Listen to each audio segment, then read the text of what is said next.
Hey, I'm back. I'm excited. Finally doing episode 2. I've been filming a lot, editing a lot, doing a lot of shit.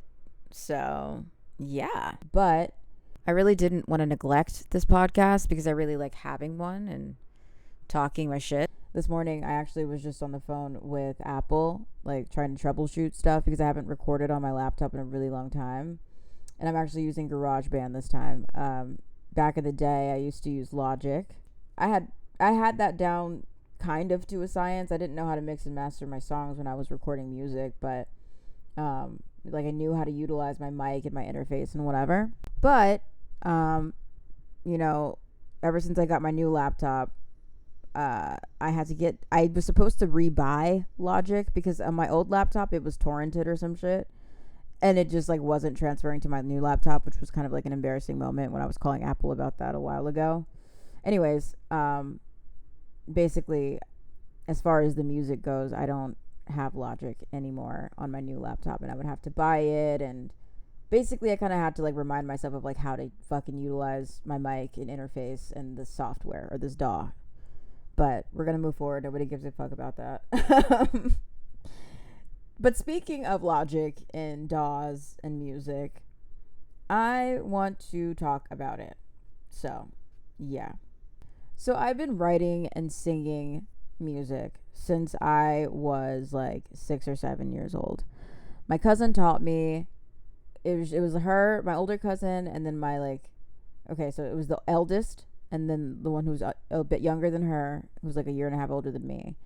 So she was trying to teach me and her how to like sing and write songs. And when I was younger, I didn't know how to sing. I was more of like a dancer, actor type. But she would still kind of like, be like, oh, well, let me teach you how to write this. Let me teach you how to sing. But my cousin, that's like a year and a half older than me, she was like the singer, she was really good. I just kind of like never stopped though. Like I kept writing, I kept singing. And over the years, music was a very, very big catharsis for me throughout a lot of moments in my life. And it became something that felt like a safe haven for me in a way. But at the same time, I feel like there's like demons in that safe haven.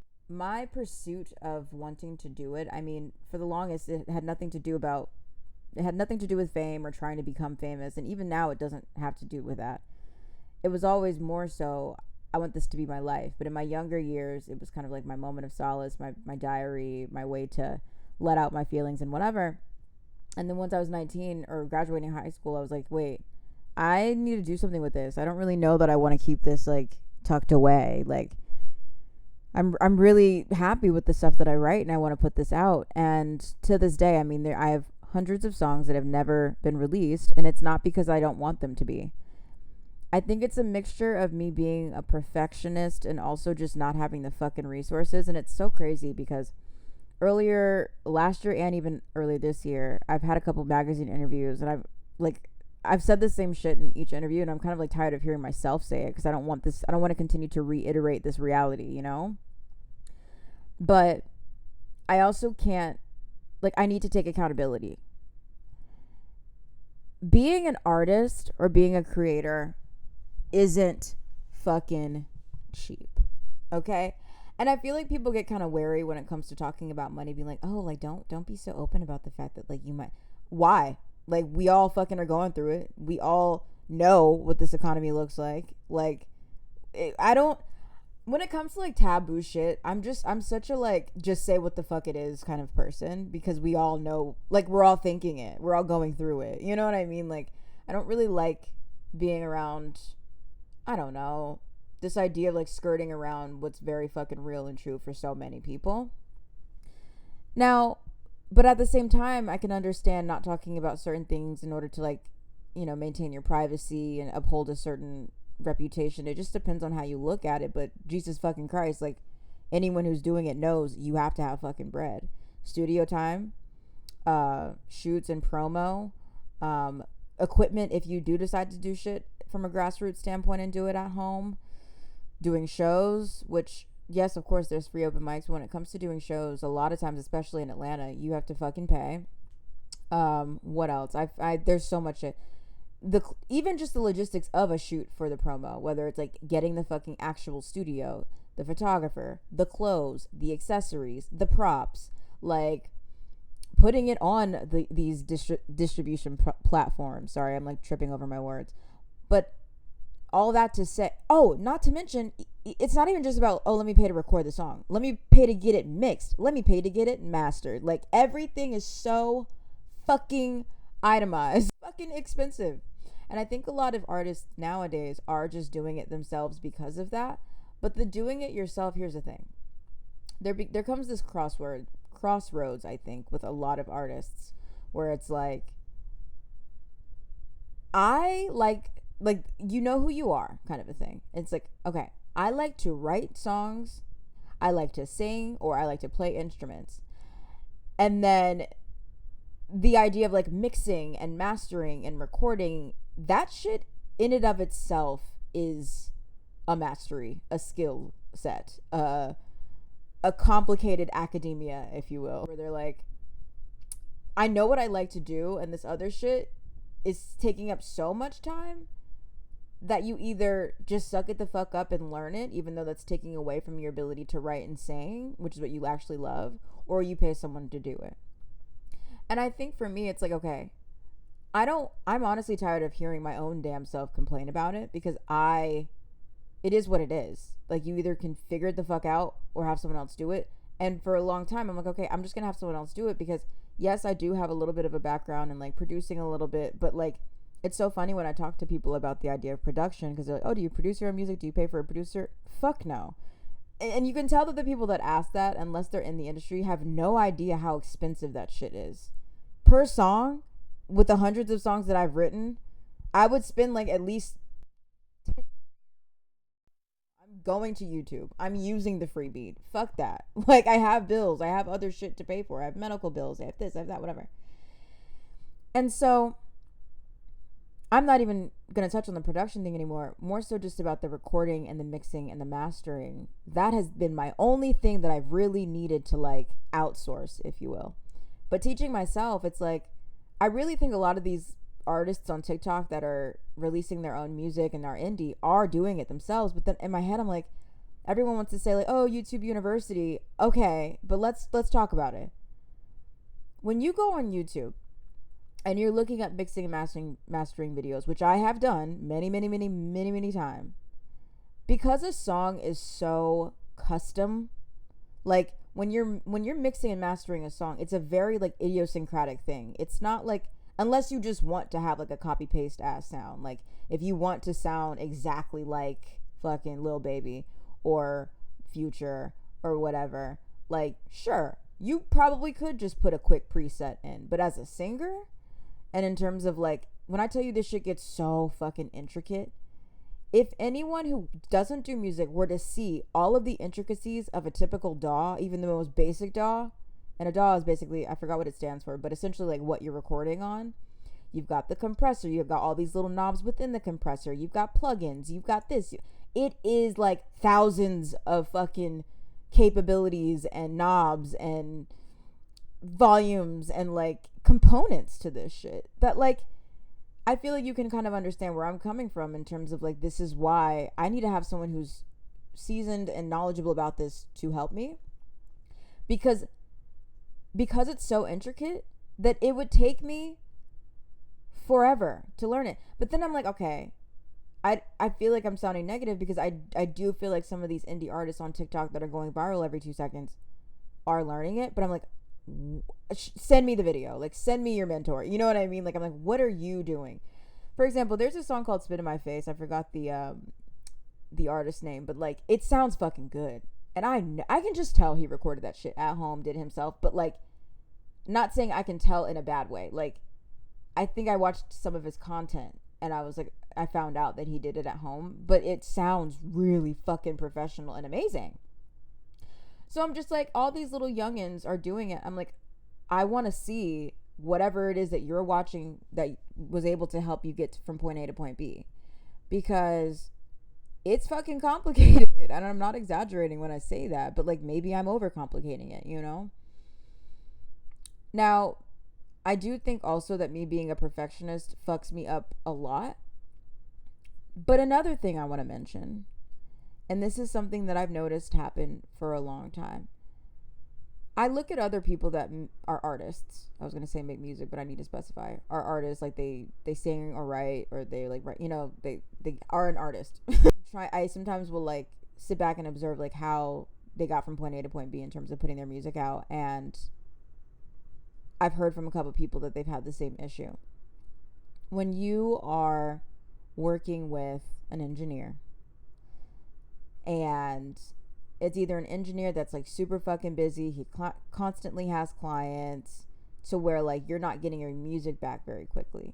And everyone's process is different too. So say for example you book like 6 hours at the studio, right?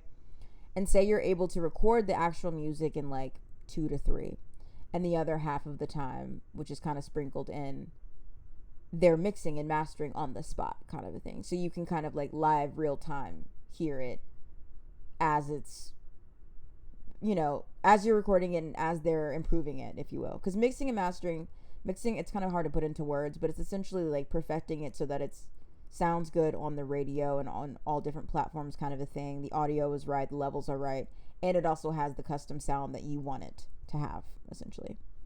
Then, for a while, this is so embarrassing to even admit to, but I guess I was just kind of scared of like recording with other people for a little while. Like I had done it a little bit in college, but then I got to a point where I was like, I just kind of want to record at my home, because I feel like since I'm so stop and go, like it's just easier to record at home. And it really is, honestly. If I knew how to mix and master, I would be putting shit out every fucking day, to be honest. But like I just got to a point where I was like, okay. So what I was doing in my younger days is I was recording, and then I would literally send the files to an engineer to mix and master, and then he would send it back to me, and if I liked it or didn't like it, we would make revisions from there. But that's such a fucking like broken way to do things. And I was talking to my homie about it, and he a while back, and he was like, yeah, most people just record with the engineer and they just kind of like do it on the spot and you go from there. Like, what the fuck? The fact that I was blessed enough to have encountered engineers that were willing to do it, from their home, like I'm talking like me send them the files and they send it back kind of thing, was great. But when you think about the whole idea of it not sounding the way that you want it to, and the back and forth, and how like annoying that can probably be for the engineer, it's ugly, On top of that, finding an engineer to record with that isn't fucking creepy, but you also have like a good rapport with. Now I know whoever's listening might think like, okay, you're just adding so much shit into it, just make the music. If this is about business, just make it fucking happen. I agree. But I'm a very fucking unique ass individual. I do struggle with anxiety. I'm trying to push that away and not claim it anymore for myself, but like it is what the fuck it is. And so over the years, I do think I've encountered some pretty dope people, but I've also encountered a lot of situations where, that whole saying of like, oh, if you are friends with a man and you are a pretty female, or just a female in general, they are not your friend unless they find you unattractive. They are looking at you as potential. It happens even in fucking business situations. It doesn't matter if it's a tattoo artist. It doesn't matter if it's an engineer. It doesn't matter if it's a fucking nail tech, okay? Oh my God, the irony of that. But like, and that's fine. And you can, navigate around that. But, and this is something that I have to fucking admit to as well. If someone's going to offer me a free service, right, where I don't have to do anything, there's no exchange. They just are like, oh, I'll record it for free. I'll mix it for free. For free. The issue with that is that it comes with things. And when I say things, I mean them probably not sending your shit to you on time or whatever, because you're not paying. So obviously you become the lowest priority if there's no money involved. And I remember telling myself, I'm like, Nadia, yes, you've had plenty of experiences where people are willing to do things for free, and that's amazing. But you know what comes with that. You know that they're not going to be as prompt. You know that you're not going to be top priority. And you know that, like, you can't be so fucking picky. You need to have bread. So now I'm at the point in my life where, like, it's to the point where I don't have a choice. This is not a question anymore. I am working my fucking ass off lately, and it feels great, to be honest. But I'm doing more than just my 9 to 5. I'm doing UGC. I'm doing social media stuff. I'm doing a lot of stuff creatively to make the extra money, modeling, all this. And so just really accepting the fact that, like, I need to take accountability for my fucking actions. Like, you can't be mad that you haven't released music because you were getting free service, but you were also a perfectionist in the process when you know damn well that you can't afford to be. You know what I mean? Like, I couldn't, that's the fucking word. I couldn't afford to be a perfectionist. Boom. I couldn't fucking afford to be that way, because all that has done is stunted me. And I can't even sit here and point fingers and blame and say, like, oh, this person didn't send this to me quick enough and blah, blah, blah, blah. Like, for a while, I do feel like to some degree I had a bit of a victim mentality. And yes, certain things are really annoying. And yes, I have heard other artists complain about, you know, engineers not getting back to them on time and things taking forever and all of that. But when I really, really, really sit down and, like, pause, a lot of shit could be mitigated with money. It's just the truth. It's just the truth. And instead of complaining about it, just fucking make it. Like, lately I've been consuming a lot of content of, like, people around my age making shit happen as creators. And when I say, and I like saying creator too, because that's such a multifaceted term, because that's what it really is. I think a lot of us, we're not doing just one thing. We're talented in different ways, and we're figuring out how to leverage that. But I'm inspired. And I'm like, if these people can fucking do it, stop making excuses and just do it. I had spoken to someone a long time ago about this, and we had a conversation, and I was asking kind of some advice in terms of how they got from point A to point B, and they were like, I just did it. Now, mind you, I'm not affiliated with this person anymore, so it's kind of triggering to even talk about them, because, yeah. But what that person said was fucking true. And I remember being like, okay, well, give me some specifics. But when you really think about it, though, just do it is really all it is. Like, just be active doing it.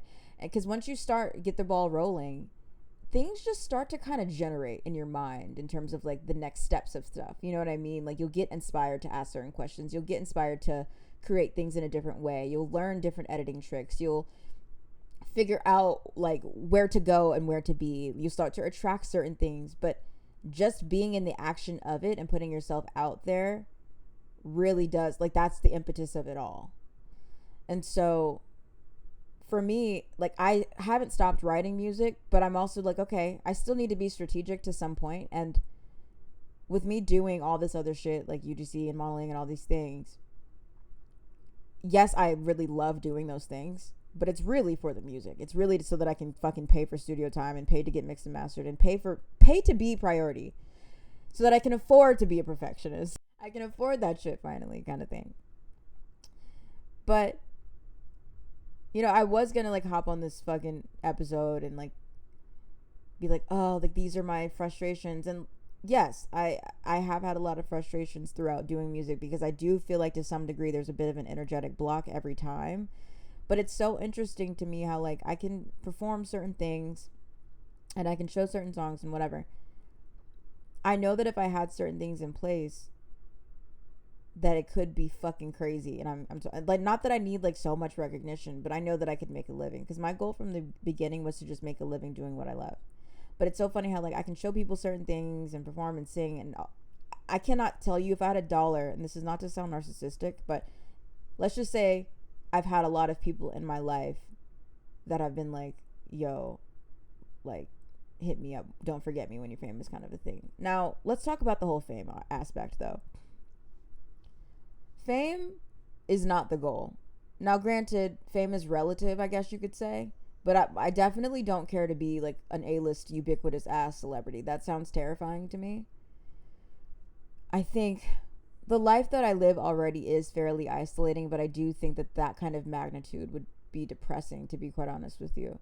My goal is simply to make a living creating and having at least some sort of security within that. Now, when it comes to, like, getting signed versus being indie, I feel like in this day and age, and from what I've observed, the being signed thing tends to come with a lot of fucking shit.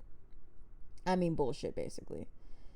You would have to have a really ideal contract and really negotiate the fuck out of it and have a good entertainment lawyer. But most of the people that you see, that you know of, that you love listening to, are not profiting a lot. And it's so funny because I think back in the day, maybe like you being a famous person, like super, super famous as an artist, did correlate to you having a lot of money. Whereas now a lot of shit is just owned by labels. I mean, unless you're like a Drake or a Beyonce, the riches that you see aren't their riches. I remember I saw an interview fairly recently of Cardi B where she was like, I'm not rich. I feel like people still don't like believe that, if that makes sense. Like they don't, even in the, like, people are like, oh, she's trying to be so humble, like in the comments, and in my head I'm like, no, she's being fucking straight up, most likely. Because the only way that I feel like a lot of these artists profit, at least from what I remember researching, is from touring. When it comes to album sales and streams and whatever, first off, streaming fucked up the whole industry, the whole entertainment industry, but we'll go off on that tangent some other time. And so when you profit from a stream, right, what the fuck? Sorry, my computer just randomly like went to sleep. I was like, what happened?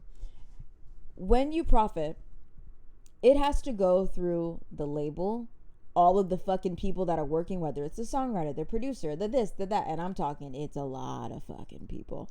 And say, for example, you're signed to a label that, like, there's, I think, 4 major ones, and then every other label that exists is kind of like a subset of a subset of a subset of a subset, depending on which level it's at. So that money is going through all of these different companies and people before it comes to your pocket, which is why a lot of people are talking about how you make like a millionth of a cent off of a song nowadays because of the streaming industry. And these labels are fucking people in the ass, dude. Like, crazy. And essentially, like, you're a product. You know what I mean? Like, when you really think about it, whether it's an acting agency, music, whatever, that's why it's so important to really know what the fuck you're signing up for. It's not to say that being a signed artist or a signed model or a signed actress, whatever, is automatically going to fuck you. But you just really need to be clear on what the terms are and what's being asked of you.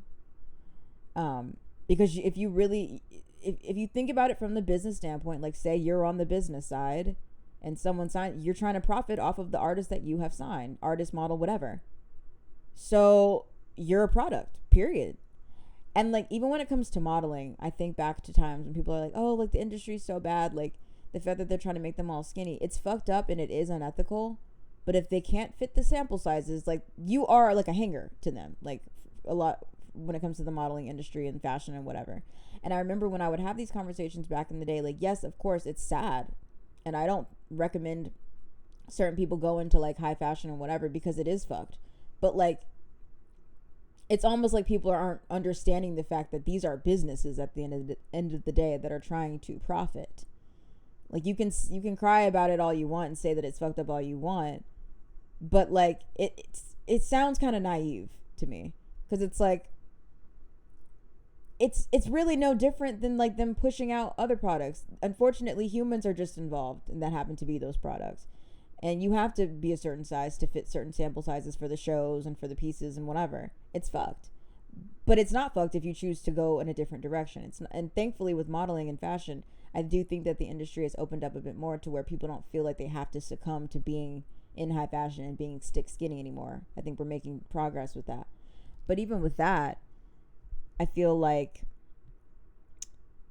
to some degree that's always going to be a part of things, you know, and you can either choose to be a part of it or you don't. But I've also heard too that like that industry isn't as profitable either. Like back in the day, being a supermodel, a famous singer, a famous actress even, you were like, okay, I know that they're bringing home millions of dollars. And that was kind of like a known thing and whatever.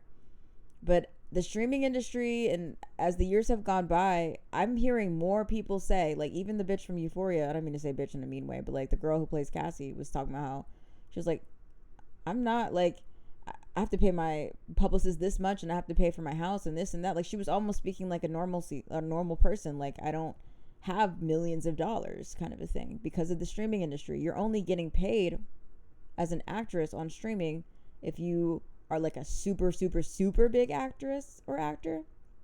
But you apparently don't get paid for residuals, which is fucking insane to me.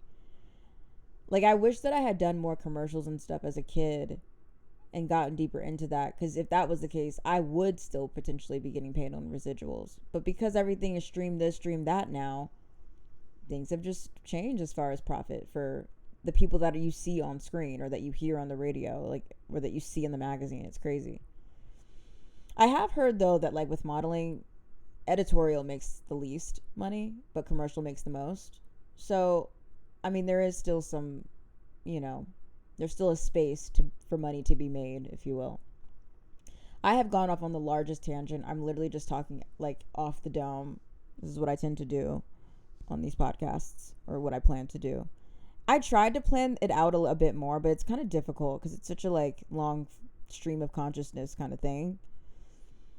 But all in all, I think in the past couple months, I have made progress in the sense that I'm like, okay, you can know certain things about yourself, but you can also put the actions forth to solidify what it is that you want. I'm at the point where I'm like, I don't want to complain anymore. I just want to work so hard to know that I made the money to be able to get the shit that I want.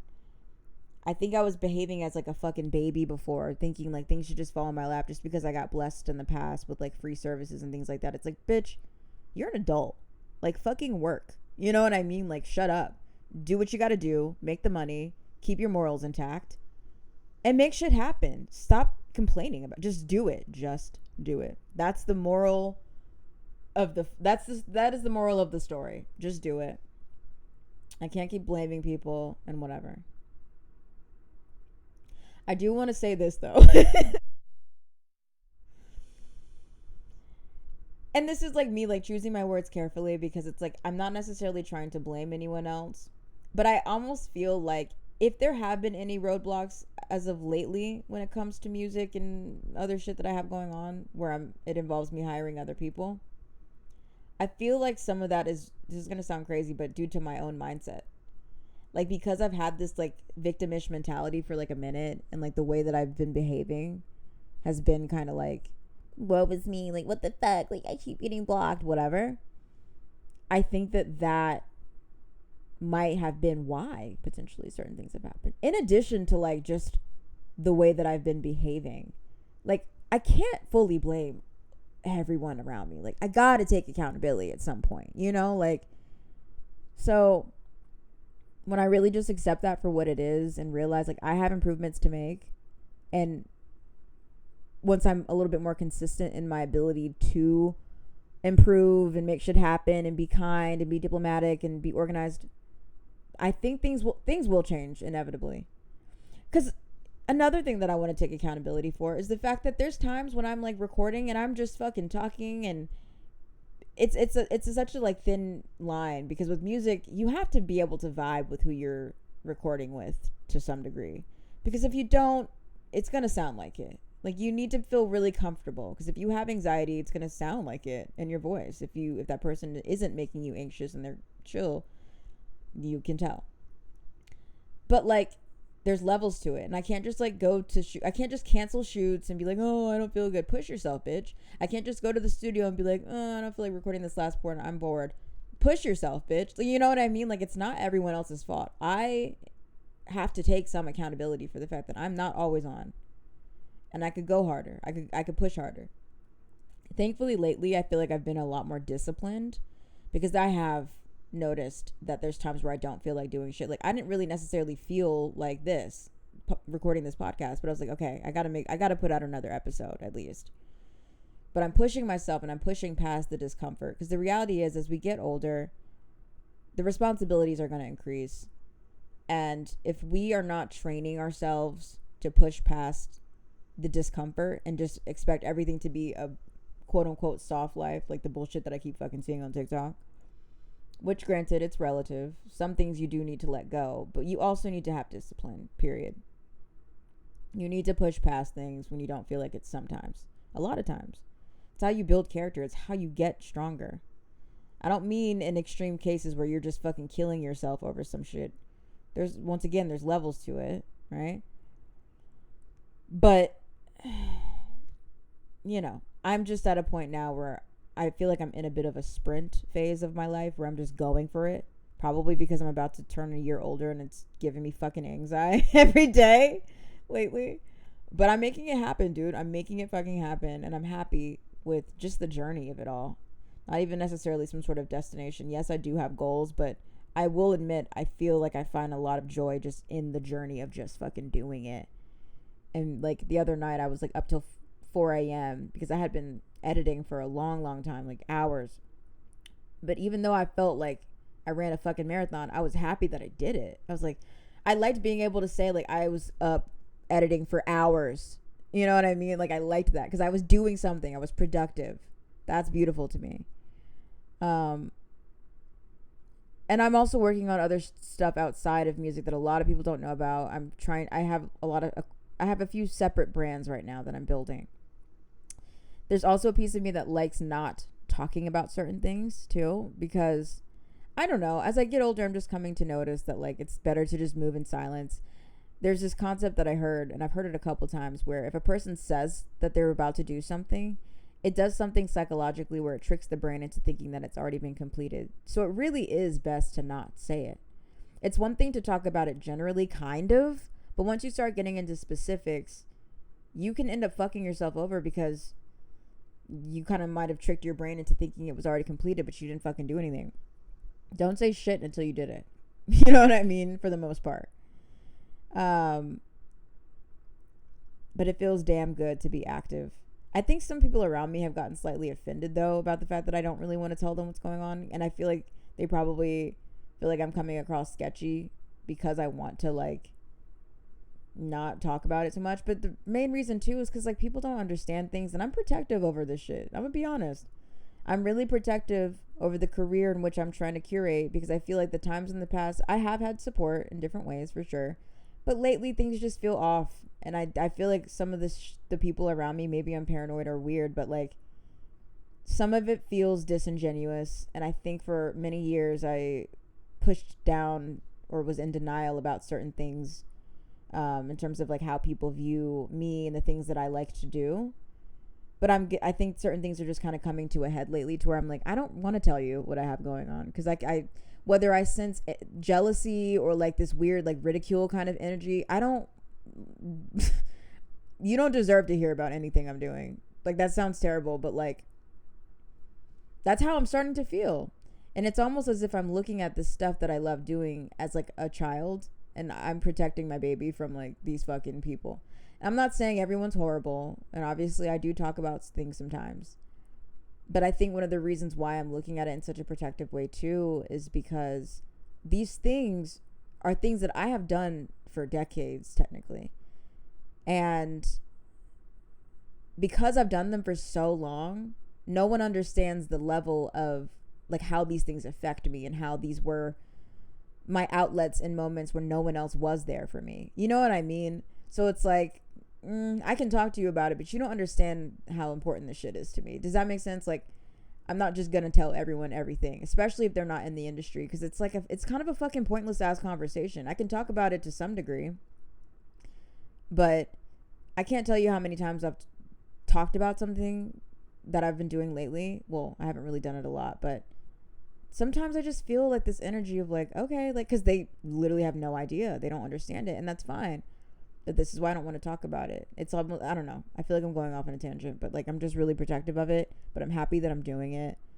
There are times where it feels lonely, but thankfully I do feel like I'm attracting more people that are in it. And I'm a part of Twitter. Like I'm a part of this community on Twitter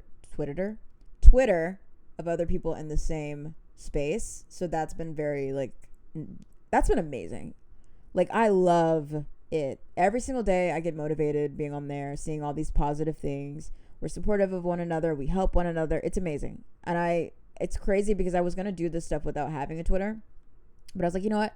I'm going to start it specifically for this. And I did. And I'm fucking happy that I did. It's interesting though, because I used to be into filming and editing when I was younger, and I used to spend hours doing it. But to reopen this habit that I used to have, this creative part of me, has been the most beautiful feeling ever, because I really fucking missed this shit. I really did. I loved being on camera. I love talking. I love entertaining. I love it all. I really do. And I've been doing this, like I said, I've been doing it since I was a kid, and this is always what I wanted to do to some degree. So it's been great. But it's funny because with music is such a different vibe. I mean, yes, I can meet other people that do music, but for me, since I've done or been doing music, when it comes to the community aspect, especially in Atlanta, something about it just feels disingenuous here. Like, things feel very like opportunistic and or like name droppy, Hollywood-ish. Like, I don't know how to describe it. Like, here and there I've definitely encountered people where it's like you just want to, hang out and talk about music and whatever, but like I think what it is for me is music has always been a very personal thing. And I don't really like to plan it too much when it comes to involving other people. And if I do, like, I don't know, it's more so like, let's become friends. And then if we happen to just randomly be, you have your guitar, or you have your piano, and we just randomly make a song, then there you go. I'd rather it be a little bit more serendipitous and genuine, I guess is what I'm getting at. And since I've been here, I've had some cool experiences, but some of it feels contrived in a way that just doesn't resonate with me. I also, like, people are very quick to be like, let's collab, which I guess to some degree I can understand. Like, you just want to collaborate and let that be the way of making you bond, kind of a thing with a person. But if I don't know you and you're so quick to collab and you haven't even heard my music, it just feels weird. I don't know. It's like, how do you even know that like our music is gonna fit with one another? Not to mention, I don't really do them. I don't really like doing collabs. I'm very picky if I were to want to do that with somebody. But two, like, I can't just write to anything. I can admit that. Like, there's been times where I've heard somebody's music and I'm like, I don't want to get on that. Like, and I've talked to other people too who have done a ton of collabs, and they're like, yeah, I mean, I've had that feeling too, where I don't like the person's music, but I'll just get on it and make it sound better, kind of thing. So that's their perspective, but I get insecure. And to be quite honest with you, the only collabs that I have done, I don't like the songs because I don't feel like I killed it on them. I feel like I sounded like shit.